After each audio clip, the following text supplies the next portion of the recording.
We're at Ableman Gorge, but this is a different section than we were at earlier. This section is new to me, so it'll be interesting to see what we've got here.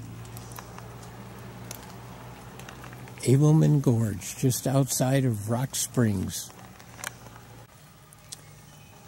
One of our welcoming committee here, a little moth, right at the beginning of the trail.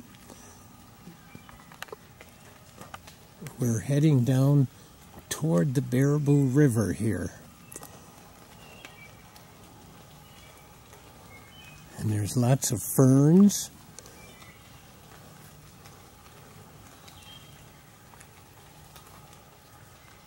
And it's quite quiet. Oh, and there's this great tree that has fallen, but is suspended at both ends. Whoa, that is a unique kind of fall. It's interesting to see the water shimmering on the bridge here. The Baraboo River is very brown, muddy looking. We've had some heavy rains lately, so it is high also, high and fast.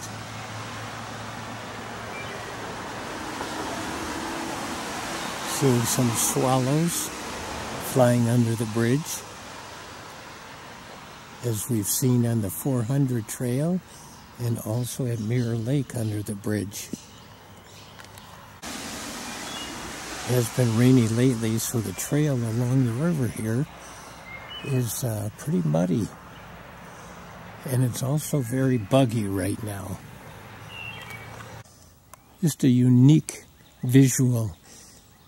It's just rained a little bit. The leaves are wet, the sun is shining on them, and it makes things kind of sparkly here. There are patches of these little blue flowers with yellow in the center, and they're called forget-me-nots, so you don't forget them. They are pretty along the edge here, though. This trail along the edge of the river doesn't seem to go on much farther. The river is quite scenic here, though.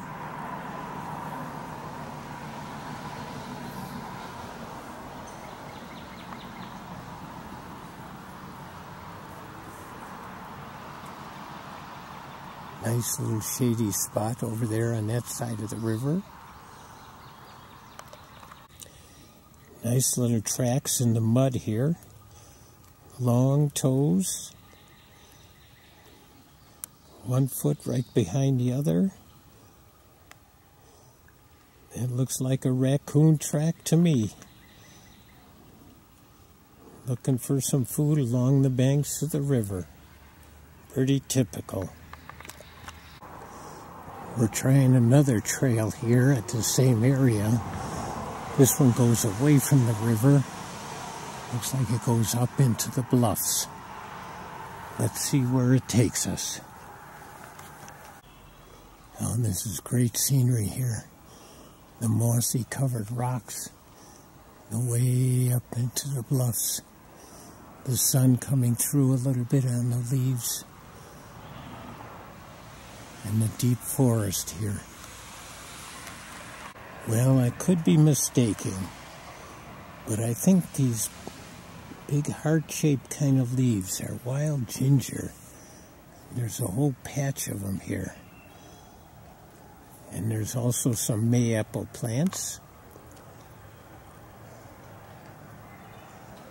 This looks pretty unique to me. Our pathway up the cliffs here, up the bluffs, is not well marked. But we'll give it a try and see what we can do with it. It sure looks scenic again. And oh my goodness, look at the rock outcroppings up here.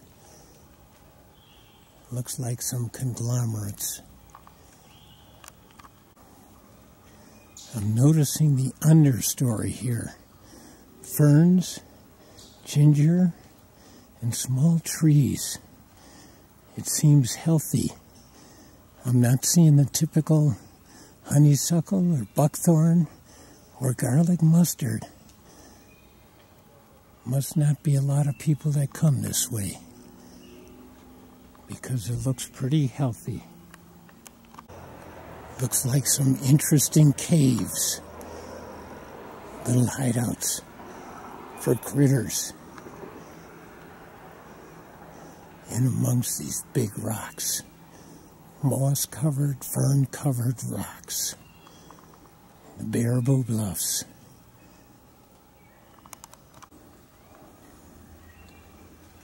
There's a great rock with lots of moss on it and other little plants.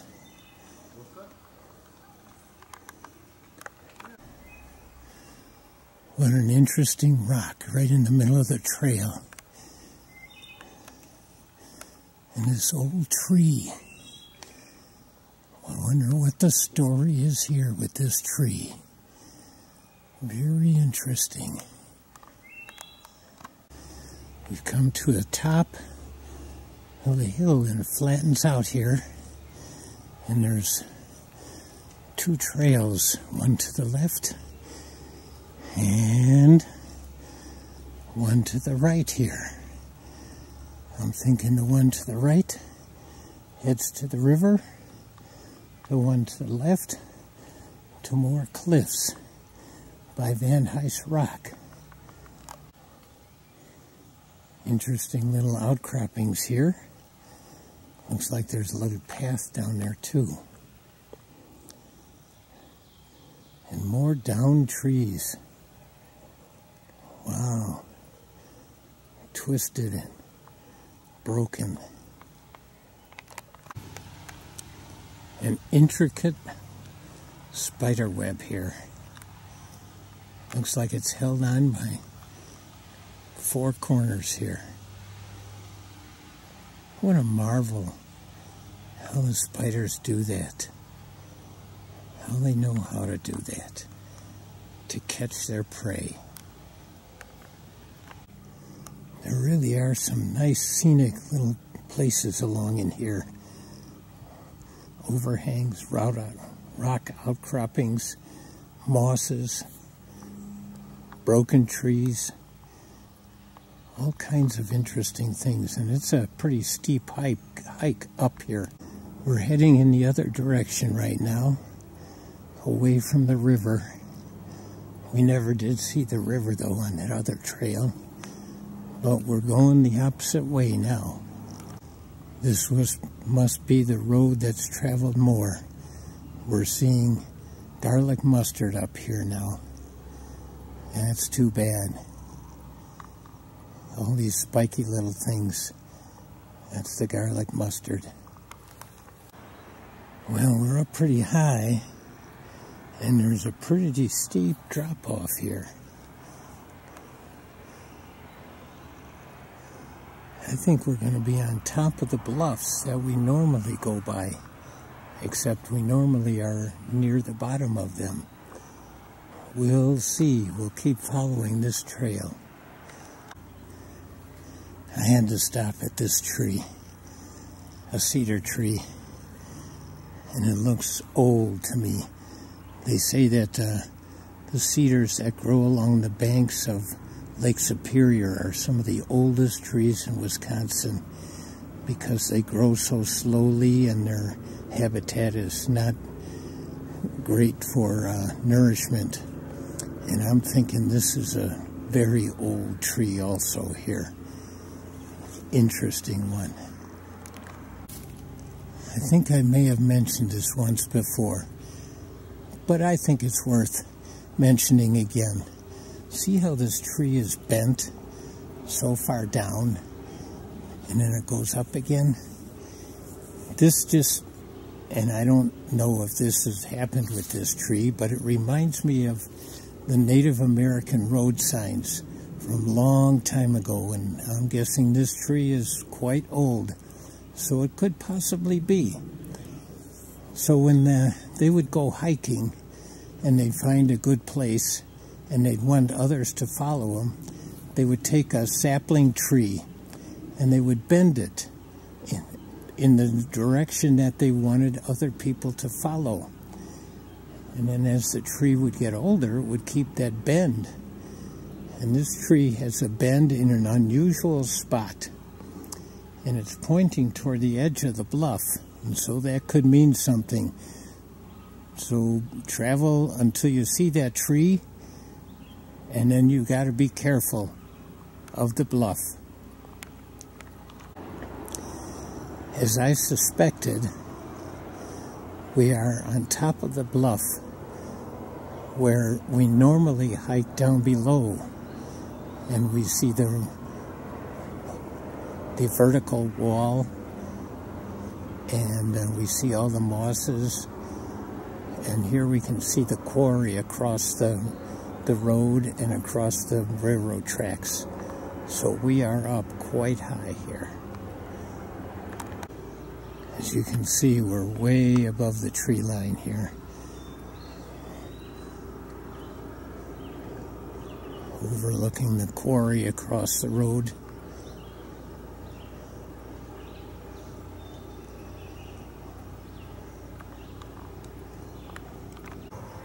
We've come to a little clearing here. Oh my goodness, look at this view. Oh, this is great.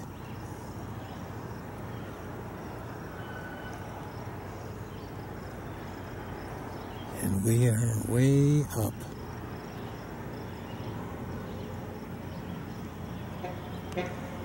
There's that vertical wall that we look at from down below. Earlier, I showed you the spit bug. And now this is what it turns into. Right there. That little green guy was just an earlier stage in this one. But he's still making spit. Here's another clearing view of the rocks that we normally look at from down below. I've never been up here before. I didn't know there were trails up here. This is great though. Oh, I had to stop here at these rock formations. Look at those layers. Again, rock stories. Each layer can tell a story about what was going on at this time back 10,000, 20,000, a million years ago, whenever these rocks were laid down. We have come out of the woods and onto a road, and I'm thinking this road leads into Rock Springs, back by the old school. I seem to recognize biking up this hill and nearly dying, losing my breath, coming up this steep hill. Here's a patch of wild roses.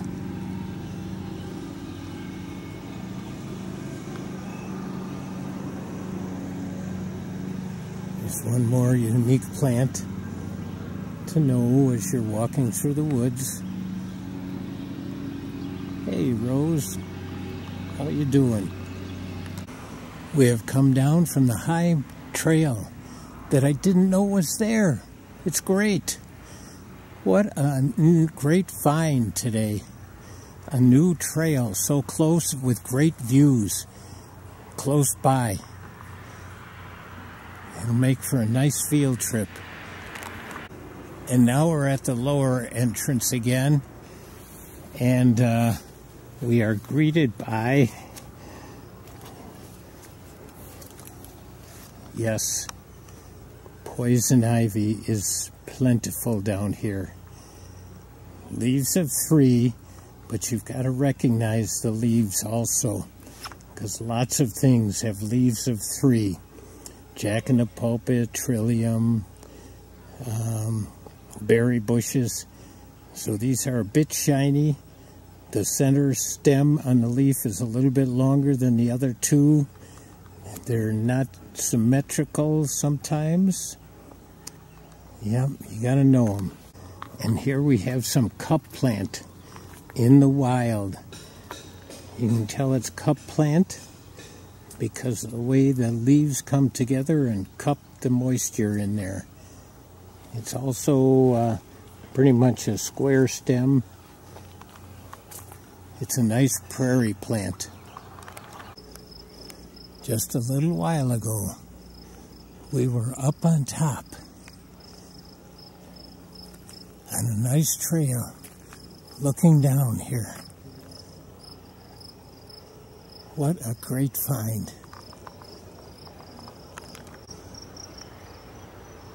What we're looking at now, besides the cliff, are the trees growing in the rocks. That's just amazing. Amazing Mother Nature. But also, they're going to be a main factor in the erosion, in getting their roots into those little cracks, and as their roots get bigger, they'll push away the rock, and as the rock gets further away, ice will get in there and push it even further until it breaks off. Yep. Just a couple of the flowers around here. I think these yellow ones are St. John's worts. The white ones, let's see, the white ones here, yarrow, and the little yellow ones over here. Let's see if I can get in there.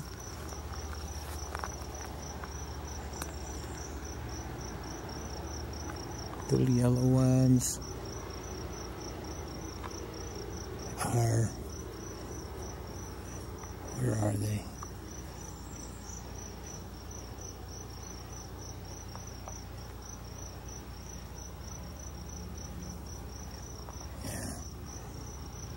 Cinquefoil.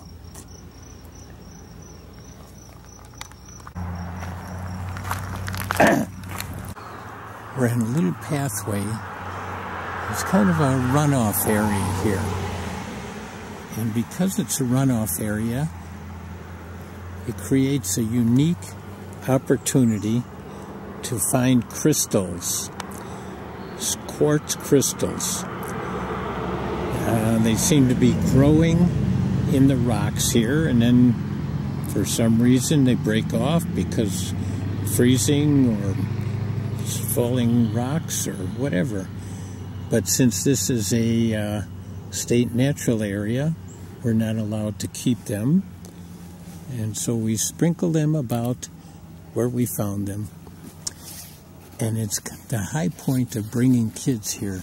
They find crystals, and they learn about how they're formed over millions of years, water flowing through little cracks in the bearable quartzite, and then coming out and forming crystals. There is a National Geographic article, maybe 10, 15 years ago, about quartz crystals that are larger than people. They were just huge in a cave. It's an interesting article if you can find it. Here is an interesting clue that we have not talked about. Leaves folded over and held together by webbing. Oh, I'm not going to disturb whoever this is. I'm guessing a spider or maybe a caterpillar that creates webbing. But it's just a great clue that something is in there. Folded over leaves. Oh yeah. We're about to enter the secret pond of Rock Springs. And I say secret because not many people come by here. Not many people even know about it. But there's wild parsnip here, so we got to be careful. It's sunny, and wild parsnip. The weeds are quite high here. Oh, I see something. I don't know if we've done anything about this. See this little bulge here? This is on goldenrod. This is one of those galls. It rhymes with ball. It looks like a ball, but it's called a gall. And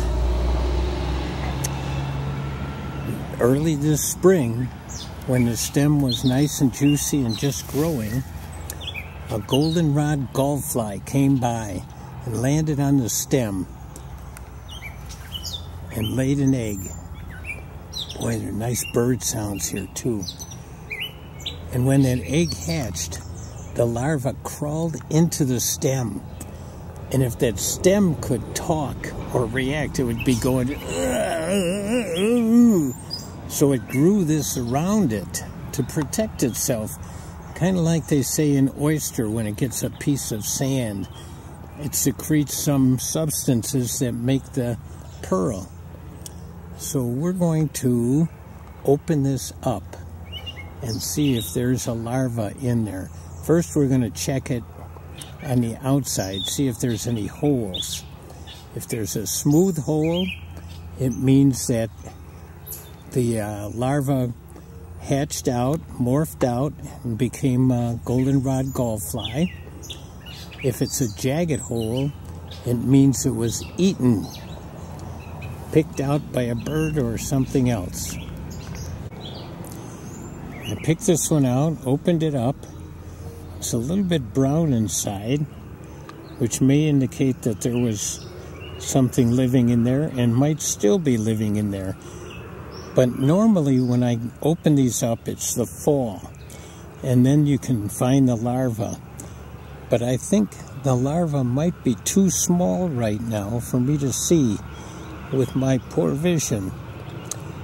And it certainly has not been eaten away inside very much either. So we'll have to try again later in the fall. We're seeing the milkweed here getting ready to blossom.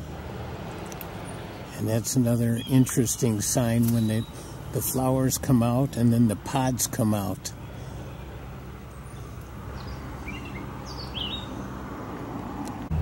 This is solid plants here. A lot of goldenrod. The thing that I'm surprised at is there's no game trail. The deer don't even walk this way. A lot of daylilies here also, but none blooming. All right, we're going to keep going to the pond. I talked about reed canary grass, and here you can see how it's taken over in here. There's all this stuff, this high stuff is reed canary grass, an invasive grass. We were here earlier in the spring when the grasses were not nearly as high. I see dragonflies. The dragonflies were not out then. There's lots of them along here just above the water. Maybe that's a good sign that there's food things in the water that are hatching out. I've got my net and we're going to see what's in the water. We have photographed a few land snails, but usually they're just found on the ground. Here's one that's crawling on a leaf. It's a different place than I usually find them. And it's nice to see a live one. And they're not overrunning anything in here either. So that's a good thing. I know we've talked about sedges and Mirror Lake, but here's another one, a different kind of a head on it. This looks even more like a weapon from the medieval times. Look at that.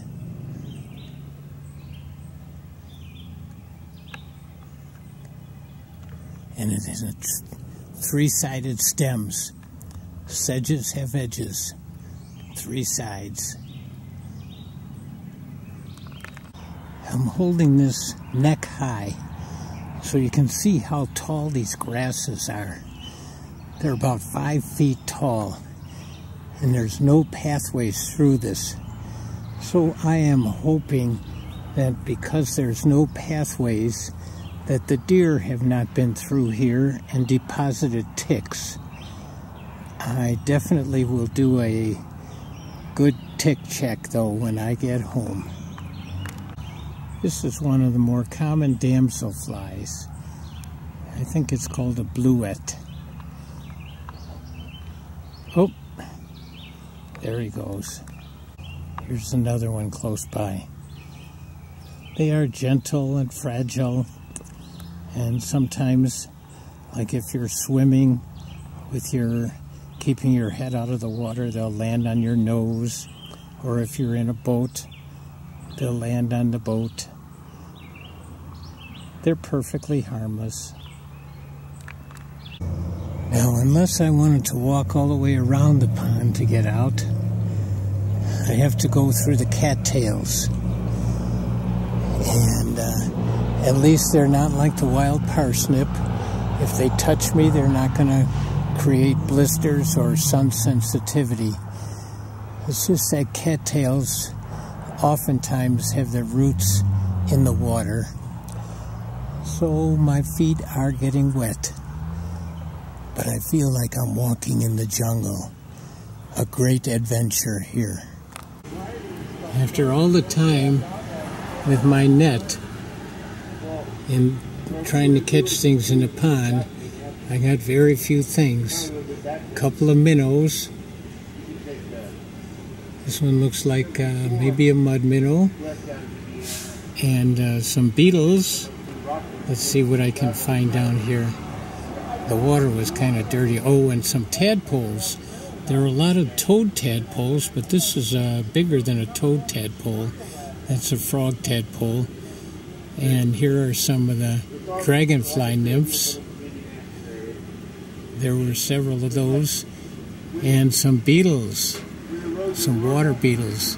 These are predators, but not on people. But they look pretty ferocious. Look at that. Oh yeah. Don't want to mess with them. And let's see. I think this is one of the dragonfly nymphs there. Yep. That's a dragonfly nymph. There he is. And let's see if there's the minnow here. I did see, we did have a stickleback minnow in here. Maybe he's over here in this corner. Tadpoles there. Well, we're not going to find the stickleback. So it's always interesting to see what's in the water. And there were lots of swirls out deeper, so there might have been bigger fish. And there definitely were frogs. I could hear them jumping, and I could hear their calls. The green frog, boom, boom.